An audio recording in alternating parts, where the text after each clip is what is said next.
troisième partie. Je fais vite vite parce que je n'ai que quelques minutes. Mais donc je disais oui que finalement en essayant absolument de mettre des noms sur toutes nos différences, on se réenferme dans une autre case.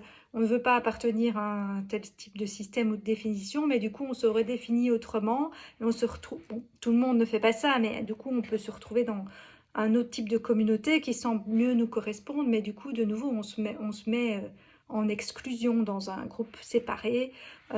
Et or, voilà, moi je pense qu'on doit vraiment aller vers une société inclusive où tout le monde a sa place et n'a pas besoin d'être à part. Après, on peut choisir qu'on a envie de se réunir entre personnes comme nous, hein, mais je veux dire, on ne doit pas rester renfermé dans ces trucs-là.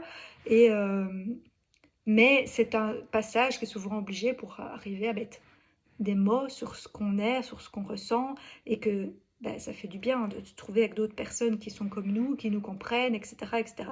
Donc c'est tout à fait légitime et normal, mais j'avais juste envie de faire ce partage pour ne pas, quelque part dans le sens où il ne faut pas se perdre là-dedans et et du coup se retrouver coincé dans un autre type de système ou de case qui finalement est tout aussi exclusif que que le premier, quoi. Donc voilà, mais aider à se définir, à se reconnaître soi, à s'aimer avec ses différences, à se connaître sur ce qu'on peut faire, pas faire, sur ce qu'on n'aime pas, sur ce qu'on a envie, ce qu'on n'a pas envie, et sur ce qu'on a, voilà, sur ce qu'on a envie d'être et d'incarner.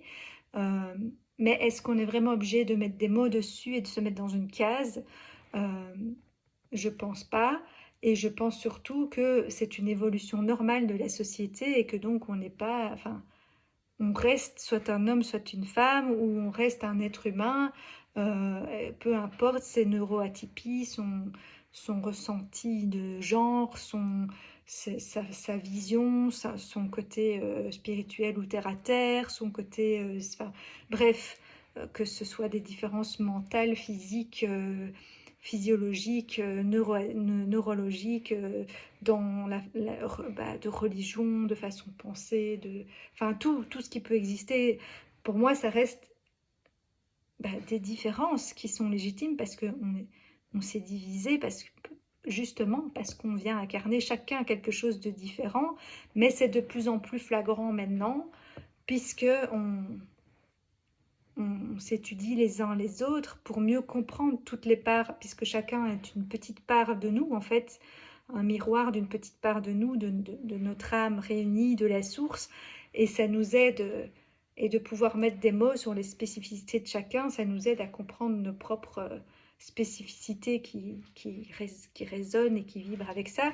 Euh, donc voilà, c'est pas mauvais d'avoir inventé tous ces mots ou toutes ces nouvelles catégories.